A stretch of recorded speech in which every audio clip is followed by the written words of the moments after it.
Hi, I'm Elisa, I'm Ben. and this is E4U. Today's topic is E for Youth. yay! So today we have a special guest, and would you like to introduce yourself?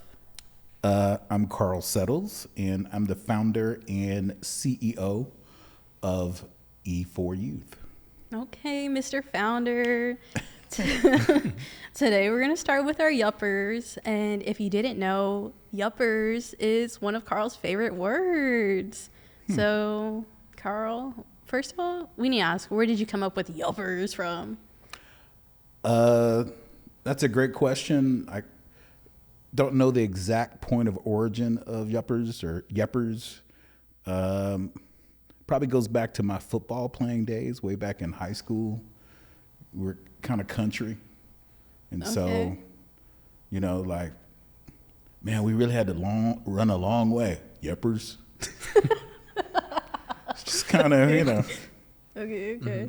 It's an affirmative Okay. statement, like, why, yes, I concur. Okay. But, you know, a little bit more cool in the country. Give a little Yuppers. context. Yuppers is what Carl says whenever he's delivering like good news to those of us at E for Youth. So kind of like, so yeah. Mm-hmm. So that way, like, each Yuppers. episode will have a little yuppers segment where you talk about something good or cool or interesting. So what's your yuppers for the day or the week, you know? Wow. My yuppers for the week or today. My yuppers for today was the session that we had this afternoon with the digital docents. The young folks that we have work on What Once Was, of which you all are a part of. And I love seeing you all grow and mature. That gives me satisfaction and joy. Okay, I'm a little emotional there. Ben, what's your Touchy-feely yuppers? stuff. Yeah, that's all we talk about there. Yeah. my yuppers is, so for those who don't know, I've been like addicted to Vietnamese iced coffee like in the past month, Elisa knows. I've been drinking it like so much lately. And today, actually, I was in Maynard, Texas, and I found this place called Pho Yes, and they had like the best Vietnamese coffee. Oh, yes. Okay. Vietnamese coffee that I'd had probably since I moved here. So it's going to be worth the drive going out there. To Maynard? Mm-hmm. Yeah. I was in Elgin and then like on my way back, so that's how I came across it. I didn't know Vietnamese iced coffee was the actual thing, but Yeah, so it's like drip coffee mixed with like condensed milk, and you can have it hot or iced, and it's like really sweet, really like rich and like strong. And that's not like a boba No. thing, right? no, it's different than boba. It's like coffee for sure. Like there's Right. nothing really else in it. It's just coffee and the milk. But Okay. Really. Well, I'm a coffee snob, so I'm going to have to try that No, like out. once you try it, Yeah. like you can't go back to like your plain like Oh, coffee. yeah? I'm gonna have to get the little contraption thing to make it. I got in an my apartment. espresso machine. Okay, you're Yeah, Make you can do lattes. it. You probably Yeah. make it at home too, you know? I do. Sure. I do. No, but like your Vietnamese iced coffee too, you know? Yeah, just get some There you condensed go. milk. And All right. you're good.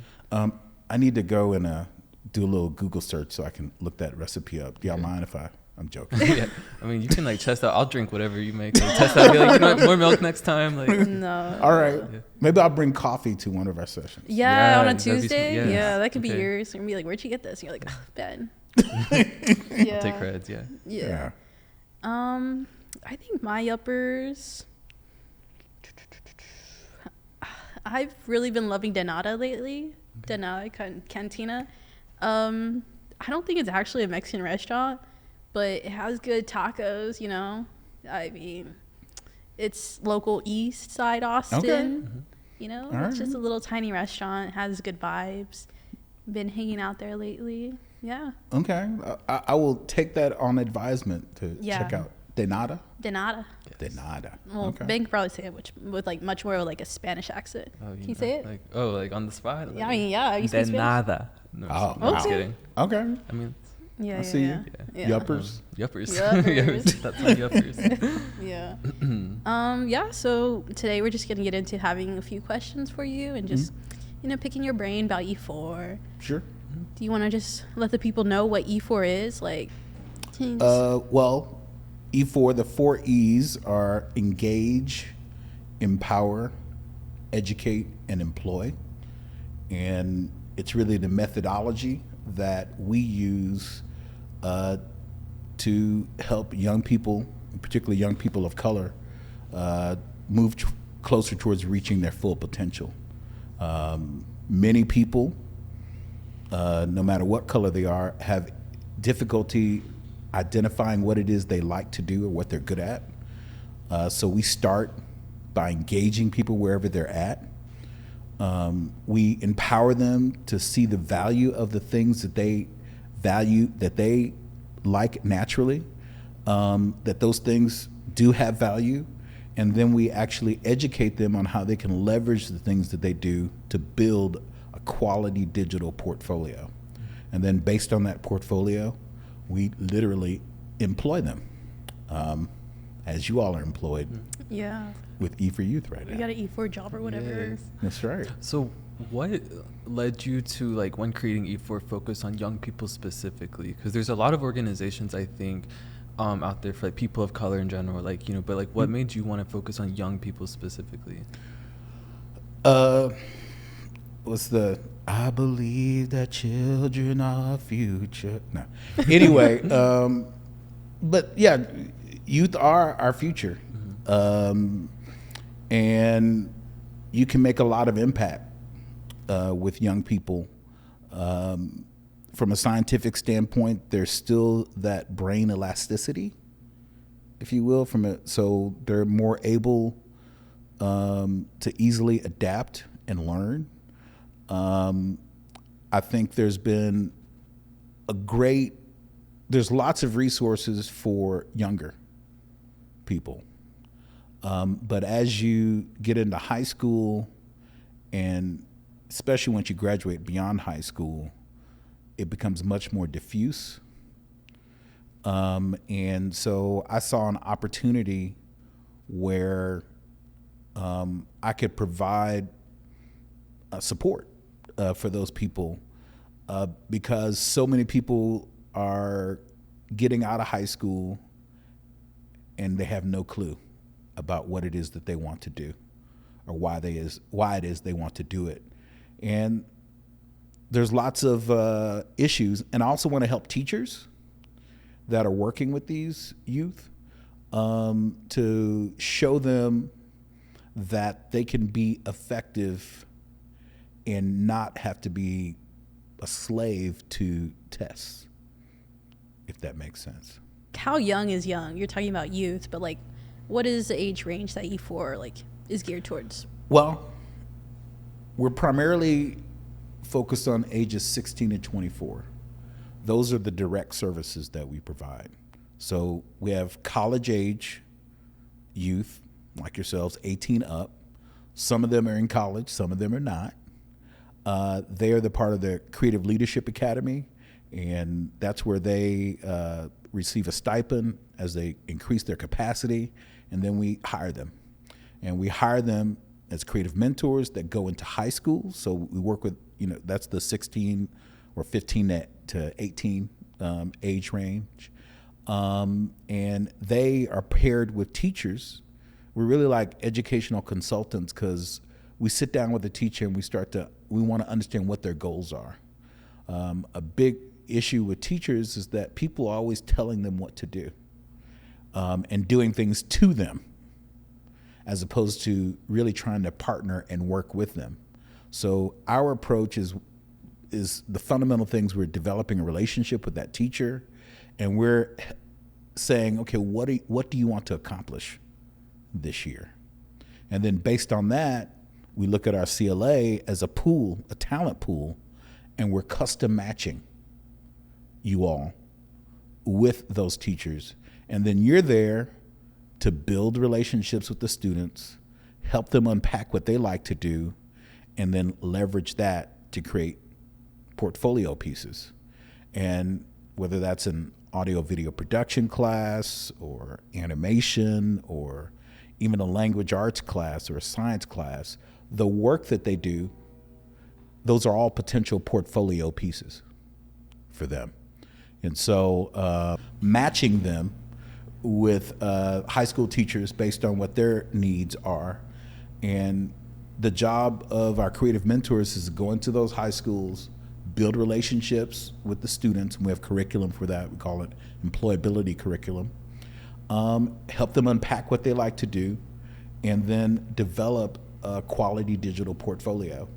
And about a third of the 20 college age employees that we now have actually came from a high school that we were in previously. So that's a way of seeding the pipeline.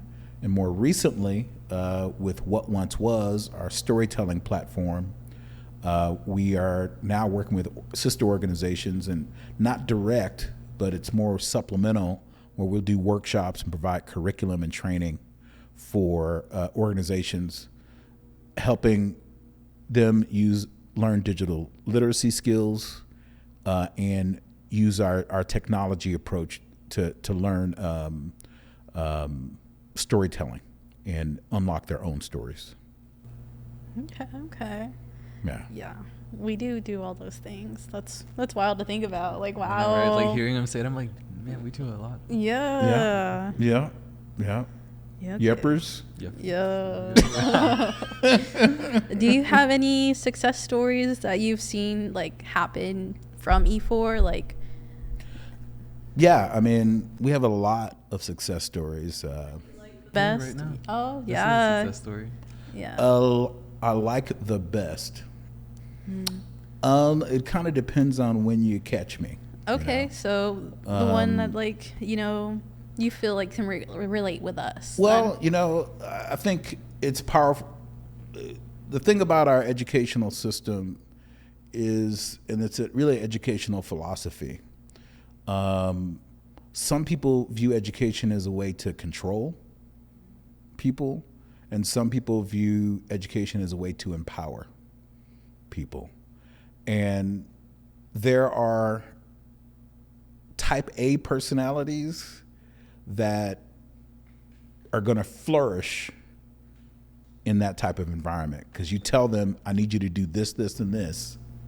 And they're like, I'm going to do all that. And then you have other folks, the creatives, the misfits, and you tell them to do something, and that's the last thing they're going to do. And what's happened so much is that those misfits are not indulged.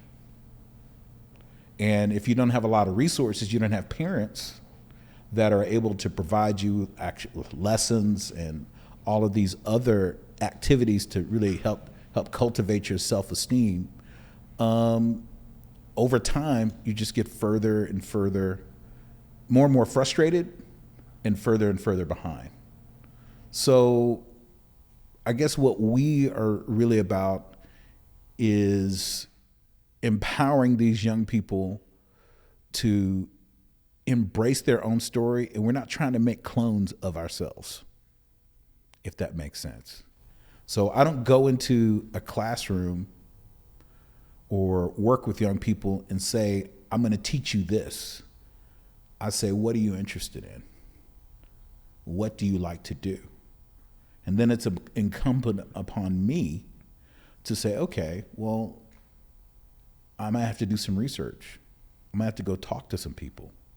And then I come back and say, hey, you might want to check this out. Did you like that? That sucked? Or was that cool? If so, okay, let's keep going down that pathway. So that's the basic thrust in the way that we go about impacting education. Teachers have lots of pressure on them to deliver test scores, but the science says if you create secure connections with students where they feel seen and heard, they're going to be more successful. And too often, what we do in education is we teach things and not people. So I'm the math teacher, so I'm going to teach math. Don't talk to me about nothing else, right? But if we can take some time to actually get to establish those secure connections with these people, then you have some leeway, because you can make mistakes and yet they're going to give you the benefit of the doubt because they see that you actually see them and care about them in a fundamental way. And what we want to do is empower teachers that just taking the time to do that is going to net a far greater result. So when I start to think about the young people that I've worked with over the years, young gentleman, well, he's not so young anymore. Gabriel, he was in the first class of students that we worked with in Humberto Perez, our education director. He was a school teacher in Pflugerville at that time. Gabriel was literally about to be kicked out of high school because first of all, he was living by himself in an apartment as a senior in high school. His parents were in another state. Okay, so he didn't have any supervision, and he wasn't going to class. Humberto went to the principal and said, "Hey, before you kick this kid out, we're going to have a field trip, and why don't you give us a week? See what we can do with him." So Gabriel went on that field trip, and a light went off, and I still have the picture. It was Powerhouse Animation. So everybody posed everybody was behind the desk, under the logo. Gabriel was in front of the desk, up front, right? I still have that picture. And fast forward, he had lots of challenges, but it's all about relationships. He developed a relationship with Brian Jesse, one of the partners at the advertising agency McGarrett Jesse. So he ended up getting an internship there. He worked on campaigns for Whataburger and all these types of people. And then he landed a job in the video department at Dell, making more money than I was making. He never graduated from college. And now he works in technology as a project manager. And it's not simply about the money, right? It's the ability to feel comfortable moving through the world as you are. It doesn't mean that you don't have challenges, but you have enough confidence that you can make it through those challenges, and you have enough experience that you can continually be able to find new opportunities and be able to support yourself and your family. So I have lots of examples like that. Yes. So I thought you were going to say, like, he started working there. I was like, okay, like a callback moment. Did he ever start working at that place where they took the picture? No, because he wasn't an animator. No, okay. Well, I thought like that's where the story was going. I was Oh, like, really? Like okay, a Pixar movie or something? Yeah. No, but that was the thing, is that you start where people are at. When I asked, the reason we took that field trip, because I asked the students, well, what are y'all into? They said, we're into video games. Okay. So I found a company that's in that business. Then they visited it. And then some of them like, this is too much work for me. That would be like us. how long how many times I have to draw to like make a minute worth of animation? Mm-hmm. Like how many hours is that? They're like, no, I don't want to do that. Mm-hmm. But the fact is that we indulged them. Mm-hmm. We didn't tell them like, well, you don't want to do that. We said, well, let's go check it out. And if you want to check it, and if you want to stick with that, okay, let's do it. But if you don't, let's try something else out. Okay, yeah. You need to take us on a field trip then. Like, where's the next field trip? Going? Yeah. You know, I've been thinking about that since COVID. We really stopped doing field trips, but that might be something we could look at. It's really difficult to do with high school students or younger students because of all the logistical issues these days. But maybe with our college folks, it do a little staff retreat or something. Might be easier. We'll see what we do. There you go. Mm-hmm. That's a possibility. Okay. We can start planning that if you want. We'll start planning. We'll get the logistics down, and you know what? If you can get the logistics worked out, that's the biggest thing, is that we only have so much human power, right? And so there's no shortage of great ideas, but the issue is execution. And so when you start something, are you going to sustain it? And so if that's something that you all are passionate about and you want to make that happen, I'm like, yeah, let's do that. And here's all the people that you need to contact to do it. Just don't make Carl do it. Yeah, All new right. project Let me van. keep that in mind. Yeah. Carl's got lots to do. Do you have any more questions? No, I think we covered all of them. Yeah, well, Carl, we always can talk so much with you, and you can always talk so much with everybody else. Yeah. So we really appreciate it for spending your time with us, right, Ben? Yeah, thank you. Absolutely. Yeah, thank I you. appreciate you all, and it's been fun, and you all are doing a good job. Oh, thank you. Do you want to let the people know where they can find E4 Youth, or any new things E4 you would like to shout out? You can go to e4youth.org to find out about us.